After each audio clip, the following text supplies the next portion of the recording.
আসছে। তো এই জগন্নাথ দেবের যে আমরা স্বরূপ দর্শন করছি, সাধারণত আমাদের জলচক্ষু দিয়ে বলে নজরে বা জলচক্ষু দিয়ে আমরা তাকে কি দেখছি, যে একটা কাঠের মূর্তি, বড় বড় চোখ করা এক অদ্ভুত তার স্বরূপ, যেটা সাধারণত অন্যান্য কোনো মূর্তিতে বা কোনো কিছুতে দেখা যায় না। আসলে আমরা ভগবানের স্বরূপ বা দেবতার স্বরূপ, বিভিন্ন স্বরূপকে আমরা কাঠের মূর্তি বা ধাতুর মূর্তি ইত্যাদি বা পাথরের মূর্তি হিসেবে, কারণ আমাদের দৃষ্টি স্বচ্ছ, আমরা জড়চক্ষুর মাধ্যমে দেখি, কিন্তু আমাদের এই যে কাঠের মূর্তির মধ্যে যে স্বয়ং ভগবান, স্বয়ং আমার প্রাণনাথ যে বিরাজ করতে পারেন, সেই ধারণা কিন্তু আমাদের নেই। এই ধারণা আমরা সমাজে যতই পরে শিক্ষিত হই না কেন, প্রতিষ্ঠিত হই না কেন, তথাপি কিন্তু আমাদের যদি সেই ভক্তির প্রেমাঞ্জন, অর্থাৎ ভক্তির প্রেমাঞ্জন, অঞ্জন মানে কি, চোখে কাজল, অর্থাৎ আমাদের চোখে যদি প্রেমাঞ্জন অর্থাৎ ভক্তির কাজল না থাকে, তাহলে কিন্তু আমরা ভগবানের স্বরূপকে কখনোই প্রাণবন্ত স্বয়ং ভগবান স্বরূপ আমরা দর্শন করতে পারবেন না। তো ভগবান যে তিনি শুধুমাত্র কাঠের বিগ্রহ নন, তার প্রমাণ স্বয়ং ভগবান নিজেই প্রতিষ্ঠা করেছেন, বা তার প্রমাণ ভগবান স্বয়ং বারংবার কিন্তু প্রদর্শন করেছেন। তো কি হয়েছে, এক সময় এই জগন্নাথের প্রত্যেক বছরই তো পুরীর প্রধান উৎসবই হলো জগন্নাথ রথ উৎসব। মনে রাখবেন, সমগ্র পুরী, সমগ্র উড়িষ্যা, উৎকল প্রদেশ এই জগন্নাথের মহিমার উপরে বিরাজমান। লক্ষ লক্ষ মানুষ, লক্ষ লক্ষ পুণ্যার্থী, লক্ষ লক্ষ ভক্তরা এই পুরীতে প্রত্যেক বছর প্রতিদিন গমনাগমন করেন। ওটাই হলো উড়িষ্যার প্রাণ কেন্দ্র। উড়িষ্যার প্রাণ শক্তি হলে এই জগন্নাথপুরী ধাম। তাহলে সেই জগন্নাথপুরী ধামে আমরা জানি রথ উৎসবে লক্ষ লক্ষ মানুষ শুধু ভারতবর্ষে নয়, পৃথিবীর বিভিন্ন প্রান্ত থেকে এই জগন্নাথ প্রেমীরা আকাঙ্ক্ষিত হয়ে আসেন, এবং তারা সারা বছর ব্যাকুল হয়ে থাকেন কবে সেই আষাঢ় মাস আসবে এবং জগন্নাথের রথ উৎসব আসবে। তারা এমন আকুল ব্যাকুল হয়ে থাকে, এবং যখনই সেই রথের সময় হয় তখনই মানুষ উন্মাদের মতো সমস্ত নিজের কাজ কর্ম সমস্ত কিছু ফেলে রেখে সেই জগন্নাথ সেই রথযাত্রার উৎসবে সামিল হন। ভগবান বছরে একবারই তিনি এই অপমার জনসাধারণ জাতি ধর্ম নির্বিশেষে সকলকে কৃপা করার জন্য তিনি তার এই প্রেমের স্বরূপ নিয়ে তিনি নির্গত হন সকলকে কৃপা করার জন্য। তাহলে এই জগন্নাথ মূর্তি যে শুধুমাত্র কাঠের বিগ্রহ নয়, তা জগন্নাথ প্রতিষ্ঠা করেছেন। এক সময় কি হয়েছে, উড়িষ্যার মুখ্যমন্ত্রী ছিলেন কি নন্দিনী শতপথী নামে একজন উড়িষ্যার মুখ্যমন্ত্রী হয়েছে। তা তিনি নির্দেশ দিয়েছিলেন যে এই রথযাত্রা যেন দ্রুত হয়, মানে এত স্লো না হয়, কারণ লক্ষ লক্ষ মানুষের ভিড়, যাতে তাড়াতাড়ি এই যাত্রা উৎসবকে সমাপ্ত করা যায়। ততই আসলে প্রশাসন, যারা ক্ষমতায় শাসন প্রশাসনে থাকে, তারা চিন্তা করে যে এই ভিড়ভাট্টা উৎসব যত তাড়াতাড়ি শেষ হয়ে যায় তত আমি দায় মুক্ত হয়ে যাই। মানে তাদের কি, তাদের ডিউটি, তাদের কর্তব্য যত তাড়াতাড়ি দায় মুক্ত হওয়া যায়, তাই না, দায় ছেড়ে দেওয়া যায়, মানে আমাদের ঘাড় থেকে বোঝা যত তাড়াতাড়ি নামিয়ে দেওয়া যায়। এই হলো প্রশাসনের কারণ। কি, তারা হলো লাভ যশ প্রতিষ্ঠার অধিষ্ঠান, তারা লাভ যশ প্রতিষ্ঠা এবং নিজের শাসন ক্ষমতা, নিজের প্রতিষ্ঠাকে তারা ব্যস্ত। কিন্তু তারা ভগবত প্রেমীদের, ভগবানের যে প্রেম, ভক্ত ভগবানের যে একটা অপ্রাকৃত অলৌকিক প্রেম, এটা তারা উপলব্ধি করতে পারে না। তাদের কাব্যিক জ্ঞান আছে, তাদের বিদ্যা আছে, তাদের শাসন ক্ষমতা আছে, কিন্তু তাদের সেই ভগবত উপলব্ধি নেই। জগন্নাথকে যে পরিচালনা করা যায় না, জগন্নাথকে কেউ পরিচালনা করতে পারে না। তিনি জগতের নাথ, তিনি জগৎকে, অনন্ত কোটি ব্রহ্মাণ্ড সৃষ্টিকে তিনি পরিচালনা করছেন। সেই জগতের নাথকে যদি কেউ মনে করে যে কাঠের বিগ্রহ, এই যত তাড়াতাড়ি এই রিচুয়াল অর্থাৎ এই সমস্ত ধর্মীয় রীতিনীতি যত তাড়াতাড়ি শেষ করা যায় ততই মঙ্গল, আসলে তা নয়। জগন্নাথ স্বয়ং স্বরূপ তিনি বেরিয়েছেন জগৎকে কল্যাণ করার জন্য, অপমার জনসাধারণকে কল্যাণ করার জন্য। তাকে কেউ তার ইচ্ছা মতো পরিচালনা করতে পারে না, এটা বুঝতে হবে। তিনি কি করলেন? তিনি নির্দেশ দিলেন যে যত তাড়াতাড়ি দ্রুত এই জগন্নাথ রথযাত্রা উৎসবকে সমাপ্ত করা যায়। তাহলে কি হলো? কিন্তু সেই নির্দেশ মতো পান্ডারা, আসলে এই যে আমরা ধার্মিক যারা ভগবত ভক্ত, তারা দেশ এবং দেশের শাসনকে, সংবিধানকে মান্য করে। দেশের প্রশাসন যদি নির্দেশ দেয় তাহলে মন্দির কর্তৃপক্ষ বাধ্য সেই নির্দেশকে মানতে, কিন্তু ভগবান বাধ্য। ভগবান হলেন রাজরাজেশ্বর, অধীশ্বর। তিনি অনন্ত কোটি ব্রহ্মাণ্ডের সৃষ্টির রাজা। তার উপরে সাধারণ একটা মুখ্যমন্ত্রীর নির্দেশ লাগু হতে পারে না। তাহলে এই নন্দিনী সৎপথে নির্দেশ দিয়েছিলেন, নির্দেশ মতো তাকে দ্রুত তাড়াতাড়ি জগন্নাথ মন্দির থেকে বার করে রথে উপবেশন করানোর জন্য। কিন্তু ভগবানের অশেষ লীলা, সেদিন কিন্তু শত চেষ্টা করো জগন্নাথকে 1 ইঞ্চি নড়াতে পারে, সমস্ত রকম বল প্রয়োগ করে এবং হাতি দিয়ে পর্যন্ত টেনেও সেই জগন্নাথকে 1 চুল পরিমাণ নড়ানো যায়নি। তখন সেই রাজা, উড়িষ্যার রাজা, তিনি এই সংবাদ তার কানে যাওয়াতে তিনি ব্যতিব্যস্ত হয়ে গেলেন। কি হলো? তাহলে কোথায় ভুল হলো? জগন্নাথ দেব কেন তিনি নড়ছেন না, তিনি রথে উপবেশন করতে চাইছেন না? তখন তিনি অনুসন্ধান করে জানতে পারলেন যে মুখ্যমন্ত্রী নাকি নির্দেশ দিয়েছে যে জগন্নাথকে দ্রুত তাড়াতাড়ি উপবেশন করে রথযাত্রা তাড়াতাড়ি শেষ করতে। তাহলে যখন এই সংবাদ গেছে তখন তিনি মুখ্যমন্ত্রীকে ক্ষমা চাইতে নির্দেশ দিলেন যে আপনি এই এক্ষুনি জগন্নাথ দেবের কাছে ক্ষমা চান এবং আপনার এই গৃহীত অপরাধের জন্য আপনি ক্ষমা চান। সেই গৃহীত অপরাধের জন্য মুখ্যমন্ত্রী স্বয়ং সেদিন জগন্নাথকে প্রণাম করে তিনি তার নয়ন অশ্রু দিয়ে তিনি ক্ষমা চেয়েছিলেন এবং ক্ষমা চাওয়ার পরেই জগন্নাথ রথে উপবেশন করেছিলেন। এরকমই আরেকবার ঘটেছিল। কি ঘটেছিল? এই ব্রিটিশ আমলে এরকম একবার ঘটেছিল। এই ব্রিটিশ আমলে কি করেছিল? জগন্নাথ তো লক্ষ লক্ষ ভক্তের ভিড়ে জগন্নাথ ধীরে ধীরে চলেন। কেন ধীরে ধীরে চলেন? কারণ জগন্নাথ তিনি তার অপার করুণা, তিনি করুণার অবতার, তিনি অপার করুণাময় ভগবান। তিনি সকলকে করুণা করতে করতে করতে করতে তবে তিনি রথযাত্রায় অগ্রসর হন। এই কোণে দাঁড়িয়ে থাকে, সকলের পিছনে ভিড়ের মধ্যে দাঁড়িয়ে থাকা সেই মুসলিম যুবক, বলেছিলাম আগের দিন লীলায়, ভুলে গেলাম মুসলিম যুবক, তার অন্তরের বাসনা পূরণ করার জন্য তিনি থেমে গেছিলেন। এরকম তিনি সেই ভক্তদের, সেই ভিড়ে থাকা আকাঙ্ক্ষিত ভক্তদের কৃপা করার জন্য তিনি ধীরে ধীরে চলেন। কখনো তিনি থেমে যান, কখনো আবার চলেন, কখনো থেমে যান, কখনো আবার চলেন। এই ভক্ত ভগবানের সেই মিলন, সেই মহাপ্রভু পার্শ্ববর্গ 14 মাদল কীর্তনের দল, সেই সমস্ত প্রেমা বিষ্ট সেই দৃশ্য, সেই ভগবানের উন্মাদনা, ভগবানের ভক্তের উন্মাদনা, এই সাধারণ প্রশাসক কি করে বুঝবে? তাই ব্রিটিশরা বলেছিল যত দ্রুত সম্ভব রথকে অগ্রসর কর। যখন ব্রিটিশ প্রশাসন নির্দেশ দিল যে রথকে অগ্রসর করার, তখন এই জগন্নাথ দেব আবার দাঁড়িয়ে গেছে। কি এত বড় স্পর্ধা!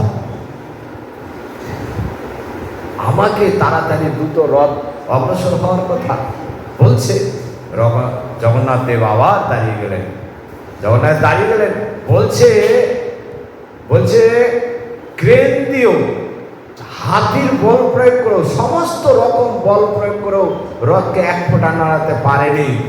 যখন এই কথা সেই রাজার কানে পুনরায় গেল, রাজা তখন সেই ক্ষমা প্রার্থনা করে এবং সেই ব্রিটিশের যিনি প্রশাসক ছিলেন তাকে তিনি নির্দেশ দেন যে আপনি পুনরায় আবার ক্ষমা চেয়ে নির্দেশ দিন।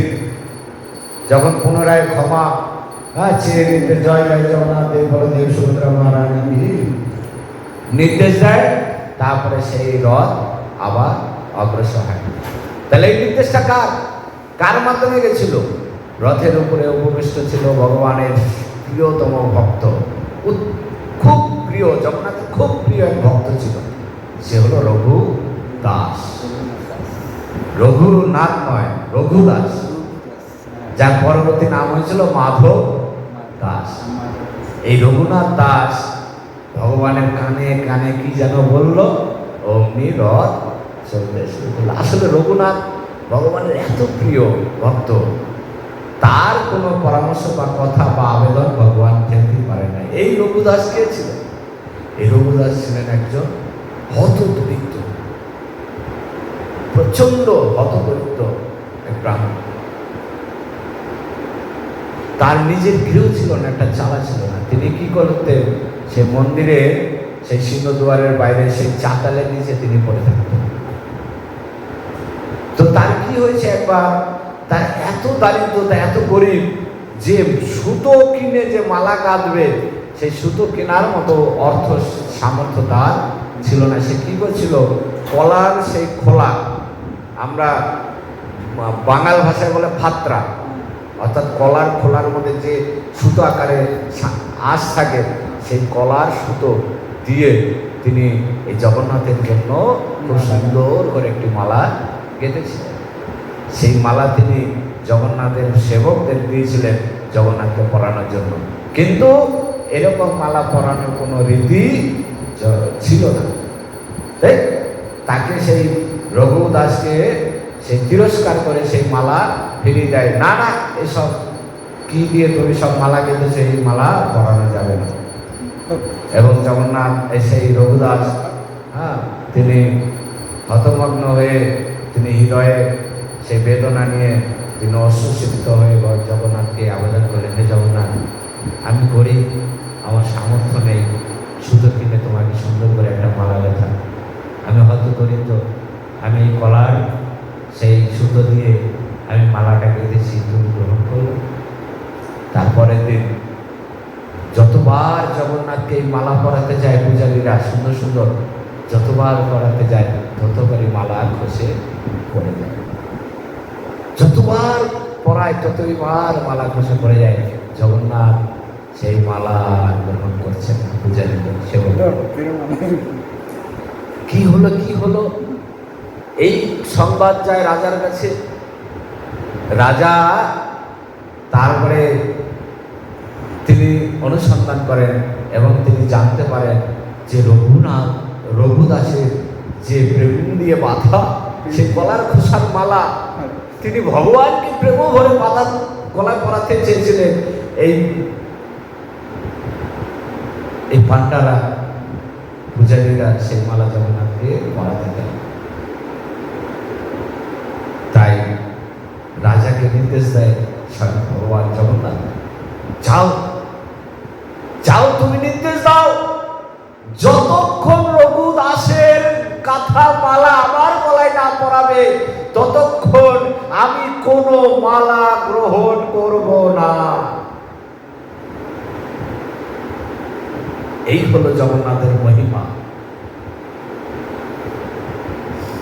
ভগবানকে ভালোবাসার জন্য, ভগবানকে সেবা করার জন্য অনন্ত ধন ঐশ্বর্যের প্রয়োজন হয় না। প্রয়োজন হয় কি? ভালোবাসা, ভক্তি, প্রেম। যার সামর্থ্য আছে সে ভগবানকে ধন ঐশ্বর্য দিয়ে ভগবানকে নিবেদন করে, কিন্তু যার কিছু নেই সে ভগবানকে কি দিয়ে নিবেদন করবে? তার তো সামর্থ্য শুধু তার প্রেম, ভক্তি আর অশ্রু।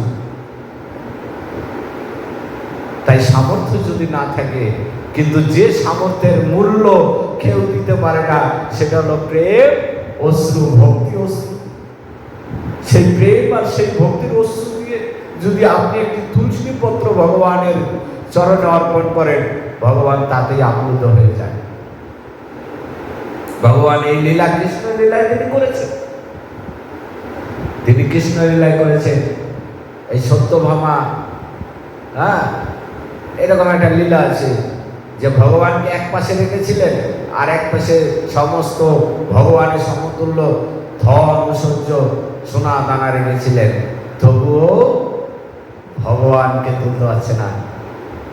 এই ভগবান কেন রূপকিনীকে এত বেশি ভালোবাসে সেটা প্রমাণ করার জন্য ভগবান এই লীলাটা করেছিলেন। এবং সত্যভামাকে বলেছিলেন, তুমি আমাকে কত ভালোবাসো, তোমার সমস্ত সেই ভালোবাসার প্রমাণ দাও। ভগবান তার দাঁড়িপাল্লার এক পাশে বসেছেন, আর সত্যভামা তার সমস্ত ঐশ্বর্য দিয়ে ভগবানকে মাপতে পারেনি।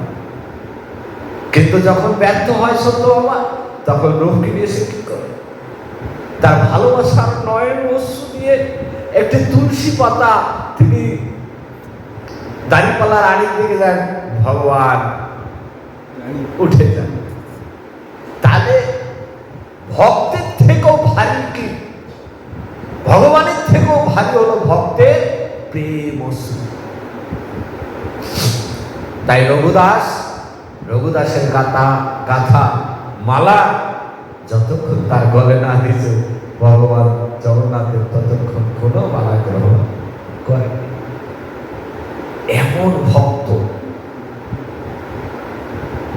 এমন ভক্তের সঙ্গে তিনি একটা খুব সুন্দর লীলা বিলাস করেছেন।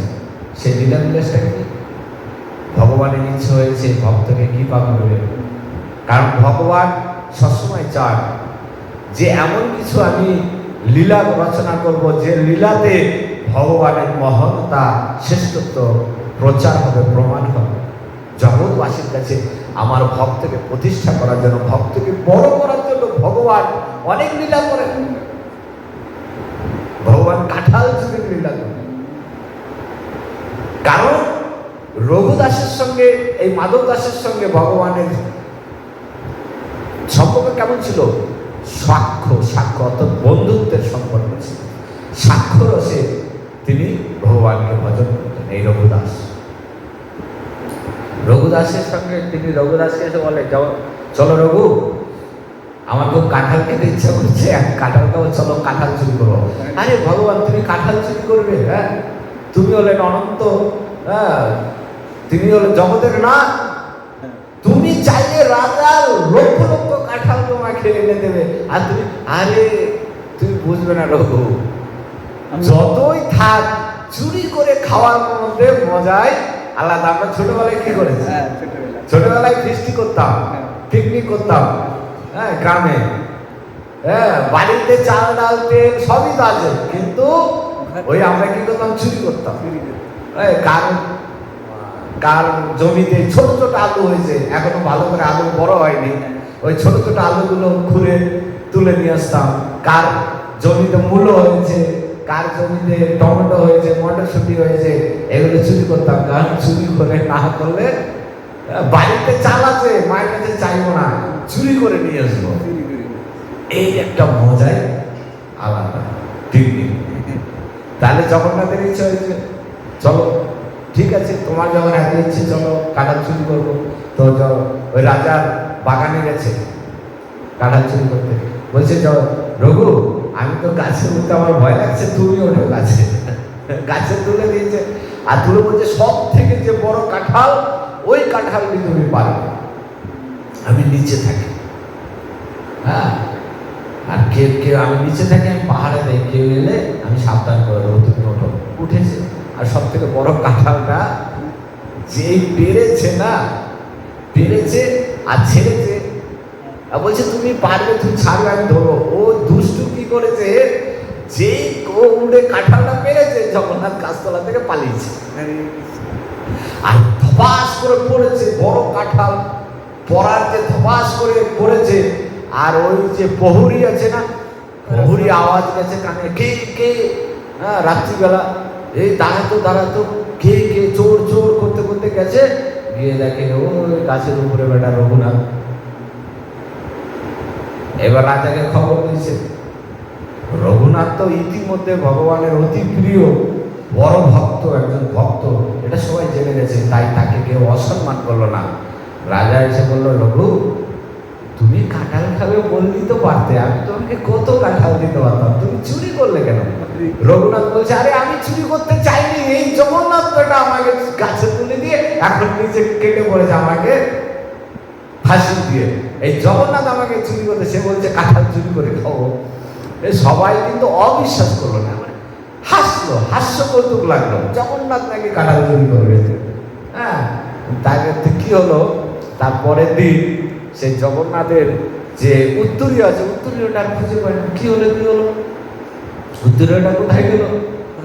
উত্তরীয়টা দেখে সেই কাঁঠাল গাছের গোড়ায় যেখানে জগন্নাথ দাঁড়িয়ে ছিল, সেই উত্তরীয়টা সেখানে পড়ে গেল। তাহলে সবাই বুঝলো যে না তো রঘুদাস মিথ্যা বলেনি, এটা সত্যি ঘটনা যে ভগবান স্বয়ং কাঁঠাল চুরি করতে গেছে। তাহলে কি হলো, তার চুরি করে খাওয়ার দরকার ছিল, কিন্তু ওই রঘুদাসকে বিরোধ করার জন্য, তার মাহাত্ম্যকে প্রকাশ করার জন্য ভগবান এরকম একটি মধুর সুন্দর লীলা রচনা করলেন। তো এই রঘুনাথের একবার কি হয়েছিল, আমাশা রোগ হয়েছিল। এটাকে কি বলে জানেন না কাব্যিক ভাষায়? রক্ত আমাশা রোগ। রঘুনাথের তো কেউ নেই, তাকে কে সেবা পরিচর্যা করবে? বারংবার পায়খানায় যেতে যেতে যেতে যেতে একসময় তিনি ছিন্ন ছিন্ন হয়ে গেল এবং সারা গা ভেতরে সেই মলিন মল টলে তিনি নোংরা হয়ে গেলেন। কেউ তাকে দেখার নেই, একদম মৃত্যু শয্যায় তিনি চলে গেলেন। এই অবস্থায় দেখে কি হলো, জগন্নাথ আর থাকতে পারলেন না তার বন্ধুর কষ্ট থেকে। জগন্নাথ কি করলেন, একটা বালকের রূপ ধরে, যখন সে জীর্ণ শীর্ণ হয়ে ক্লান্ত হয়ে নির্দাচ্ছন্ন অবস্থায় ছিল, তারপরের দিনে হঠাৎ একদিন দেখে যে সকালবেলা সারা ঘর তো সেই জায়গাটা খুব পরিষ্কার পরিচ্ছন্ন এবং চন্দন সুগন্ধের, চন্দন আদি সুগন্ধ সুবাস রয়েছে। কি হচ্ছে এরকম একদিন নয়, পর পর 3-4 দিন এরকম আস্তে আস্তে ধীরে ধীরে জগন্নাথ তার রোগ মুক্ত হয়ে আস্তে আস্তে ধীরে ধীরে তিনি তার বল ফিরে পাচ্ছেন। এ মতো অবস্থায় একদিন তিনি বলেন, আজকে আমি দেখবো কে সেবা ঠিক করে, আমার তো কেউ নেই, আমাকে তো ভালোবাসার জগতের সেবা করার যত্ন করার কেউ নেই। কে এমন দরদি আছে যে আমার মলমূত্র পরিষ্কার করতে পারে, তাকে আমার দেখতেই হবে। তিনি ঘুমের ছল করে থাকলেন, দেখেন একটি বালক, কালো সুন্দর বালক এসে তার সমস্ত কিছু পরিষ্কার করে চলে যাচ্ছে। তখন তিনি হাতটা ধরে ফেলেন, সখা তুমি কেন ছল করে অন্য রূপে তুমি এলে? আমি জানি তুমি আমার সেই জগন্নাথ, তুমি আমার সেই প্রভু, সেই আমার সখা। তুমি কেন, তুমি চাইলে তো তোমার কত দাস দাসী ছিল, তুমি চাইলেই তো কত দাস দাসীকে নির্দেশ করতে আমার এই মল আদি সমস্ত পরিষ্কার করে দিত, কিন্তু তুমি স্বয়ং তুমি আমার এই মলমূত্র কেন পরিষ্কার করো? আসলে প্রীতি এরকমই হয়, ভালোবাসা প্রীতি, এই সম্বন্ধ কখনো লোক ভাড়া করে হয় না। ভগবানের সেবা, ভক্তের সেবা, গুরু সেবা, এগুলো কখনো লোক ভাড়া করে হয় না। আমি কীর্তনের দল বায়না করলাম, আমি ঠাকুর বায়না করলাম, আমি রান্নার লোক বায়না করলাম, আমি ক্যামেরা বায়না করলাম, আর আমি বাড়িতে ঢাক ঢোল পিটিয়ে বিরাট উৎসব করলাম, এতে ভগবানের সেবা উৎসব হয় না। ভগবানের সেবা, ভগবানের উৎসব, এগুলো হলো প্রীতি। ভক্তি মানে প্রীতি, পরস্পরের প্রতি প্রীতিটাই হলো ভক্তি। ভগবান একাত্মা হয়ে যায়। আত্মা আর পরমাত্মার যখন সম্প্রীতি হয়, সংযোগ হয়, সেটাই হলো ভক্তি। আমরা ভগবানকে যেটুকু দেই, ভগবান তার থেকে অনেক বেশি আমাদের দেন। তার শ্রেষ্ঠ প্রমাণ কি? তিনি বাল্যলীলায় সেই এক বৃদ্ধ মা ফল বিক্রি করতে এসেছিলেন না, তার ফল কেউ কিনে না। তখন কৃষ্ণের ইচ্ছা হলো যে আমি বৃদ্ধ মাতাকে আমি কৃপা করব। তিনি সেই বৃদ্ধ মাতার পিছনে পিছনে ছুটলেন, ও মাতা, ও মাতা, আমাকে ফল দাও, আমাকে ফল দাও।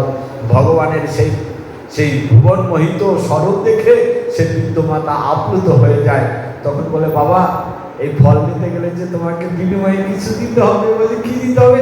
আমার কাছে তো পয়সা নেই। বলছে, তোমার গৃহে তো শস্য আছে, দানা আছে, নিয়ে আসো। সেই শস্যের দানা, ছোট্ট বালক এক কলসি থেকে সর্ষের দানা আনতে গিয়ে ছোট্ট বালকের ঠিক মতো ধরতে পারে না, হাতের আঙ্গুলের ফাঁক দিয়ে সর্ষের দানা পড়ে যায়। মাত্র সামান্য একটুখানি শস্য পড়ে থাকে। এই দেখো, আমি তোমার জন্য শস্য দানা এনেছি, আমাকে ফল দাও। সেই সামান্য 2-4টে দানা পড়ে থাকে। মাতা খুশি হয়ে আপ্লুত হয়ে সেই দানার বিনিময়ে তার ঝুড়ির সমস্ত ফল সেই গোপালকে দিয়ে দেয়। এবং যখন তিনি সেই শূন্য ঝুড়ি মাথায় করে নিয়ে যায়, কিছুক্ষণ যাওয়ার পরে সেই ঝুড়ি এত ভারী হয়ে যায়, তিনি আর মাথায় রাখতে পারেন না। যত এগোয় তত ঝুড়ি ভারী হয়ে যায়, এত ভারী আর পারছে না, তার এত ভার হয়ে গেছে।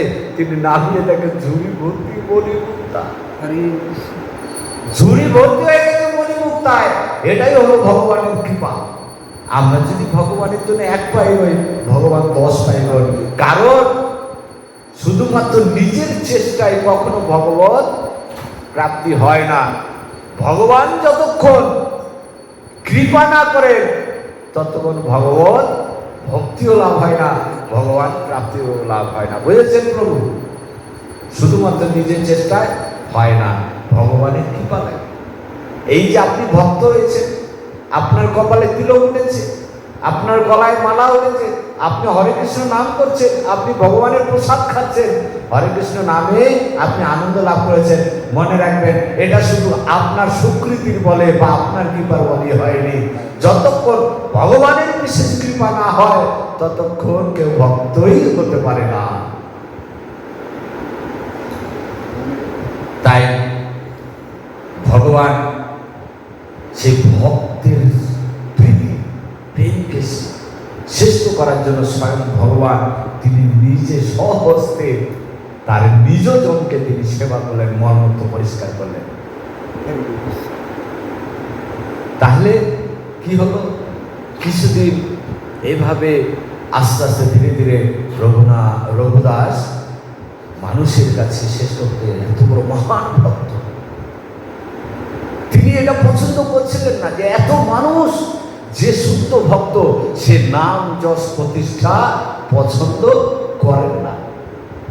তার ভক্তিকে তিনি লুকিয়ে রাখতে চান, অন্তরালে তিনি ভগবানের সঙ্গে প্রীতি সম্পর্কে সম্পৃক্ত হয়ে থাকতে চান। তিনি লাভ যশ প্রতিষ্ঠা নিজের প্রচার চান না। তিনি কি করলেন? দূরে অবস্থান করলেন। বলে কি হবে? তিনি তো সর্বত্যাগী, নিশ্চয় বৈরাগী, ভিখারী। এই মতো অবস্থায় সে কোনো এক কারণে তিনি কিছুদিন প্রসাদ পাচ্ছিলেন, অভুক্ত থাকছিলেন।